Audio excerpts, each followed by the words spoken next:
In honor of it being the first Nightcap with Nightcat of Pride Month, I thought I would share with you my coming out story. Now, there have always been whisperings in my head that I was probably gay, but it all really started to come to a realization when I was 14 years old. And I have this theory that, like, you're born whatever you are, and then you don't really realize what that means until you start having intense feelings, emotional attachments, sexual urges, you know, when you go through puberty. I was 14 years old. I walked into 9th grade geography class for the first time, and there was a boy in there who was simply captivating. I couldn't figure out why I couldn't stop staring at him. It was just nuts. Because I grew up in a really small town with a pretty conservative family, and it's not that they're anti-gay or anything, it's just that it wasn't in my vocabulary. I didn't really realize, like, I knew that some dudes dated dudes, but that was on the peripheral of everything in my life. I had no idea what being gay even meant, or what gay feelings would feel like, or anything like that, so I was just as shocked as anybody to figure this out. I actually might have been more shocked. I think some people had an inkling in their head. So I'm having these intense feelings, and I just keep thinking, man, I don't know what that is. It's so weird. I don't know. Maybe I'm no, that can't be it. Well, I'm walking past my sister in the living room one time, and she's watching the Canadian teen soap opera Degrassi. And there's a character in Degrassi named Marco, who was like one of the first gay people I ever saw on TV. And this was an episode where Marco runs off stage during a play because his dad is in the audience. His dad's super anti-gay, and it was just very dramatic. But he runs into his dad backstage, and his dad's like, "What's going on?" And he says, "Dad, I'm gay." And as soon as he said that, I go, "Oh, that's what it is. That's what I've been feeling. I've been feeling the gay. Oh, that's what it is." And I had this really sick, sudden feeling that, like, this isn't gonna be good. This isn't gonna be okay. I didn't have any real friends until, like, near the end of middle school, and they were weirdos too. They were all gothy weirdos, and one of my friends talked all the time about her gay friend that she used to have at her old school.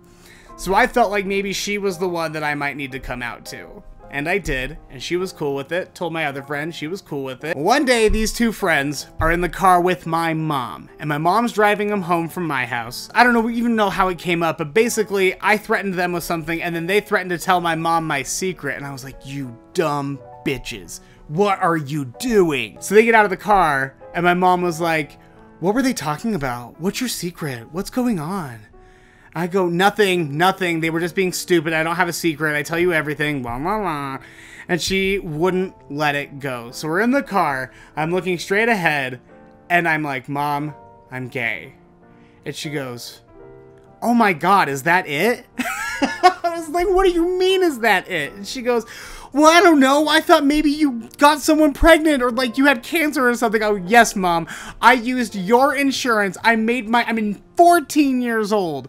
I took your insurance, I made myself a doctor's appointment, got a full cancer diagnosis without you ever knowing." God bless that woman. I love her so much. She was cool with it. I was like, "Just don't tell Dad. Let me do that. I'll take care of it later. I'm just not ready for Dad to know yet." And she goes, "All right, fair enough." And we didn't talk about it for a couple of days. And then I found a letter, and I wish I had this letter. To this day, I don't know what happened to it, and I regret not keeping it. I have no idea.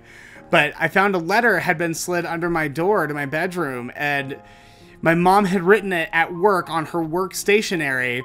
So I know she worked on it for days, and she just wrote, "Jack, I love you. This doesn't change anything. I wish I knew what to do for you in this situation. I wish there was any way I knew how to handle this, but I'm new to this. But if you want to go to the library, or if you want to maybe find like a support group or therapy or something, I'm here, and I'll take care of whatever you need. I'll find books, I'll do whatever it takes." Because she's just the loveliest, and I'm not gonna cry about it.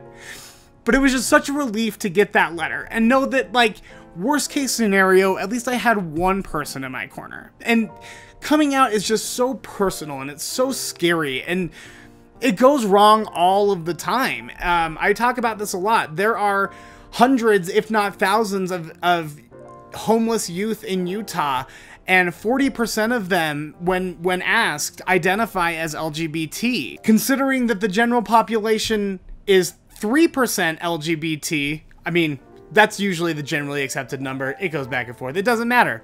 Anyway, if that small percentage of people who identify as LGBT is that in the general population, but 40%, almost half of all homeless kids under the age of 18 identify as that, there's something wrong. And it's because we live in a society where it is worse to have a gay kid than a healthy, happy kid at home.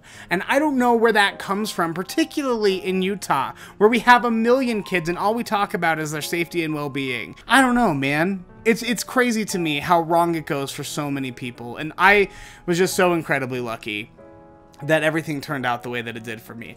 I did eventually tell my dad. I didn't tell him in, I would say, the right way. He and I got into a fight one day, so I wrote a letter and I printed it, I posted it on my door, and I left. And it basically, I literally snuck out my window and ran away to the mall for the day. But the letter literally said, "Dad, I'm gay.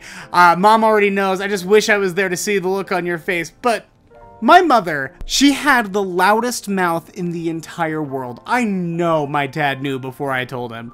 I'm sure she tried her best, but there's no way that woman could keep a secret for very long. I came home all huffy from the mall that day, and he goes, "Well, I'm not marching in any parades with you." And that was it. That was just the end of our conversation. And I ended up going to a charter school for the arts. I fell into a program for LGBT kids where I got to meet other people who were like me, and I dated all through high school. I was president of the student council. I was crowned prom queen my senior year. Thank you so much. I think that because I came out so young and because I had just all of the right influences in my life at the time, it really turned things around for me. Because up to that point, I had just been really bullied and pissed off and upset at the world. I think it saved me, honestly, having that group of people in my life that were so supportive, even when the rest of the world wasn't. And I'm not going to pretend it was a cakewalk, and I'm not going to pretend everyone was cool with me.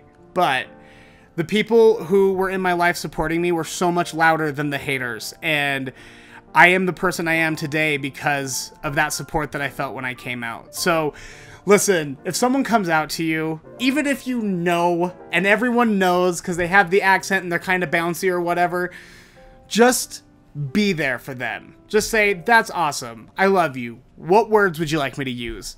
Just be cool about it. Don't tell them, "Well, I already knew," because, you know, that's kind of poopy. That's a poopy britches maneuver, in my opinion. Be a good ally. If you're LGBTQ, happy Pride Month.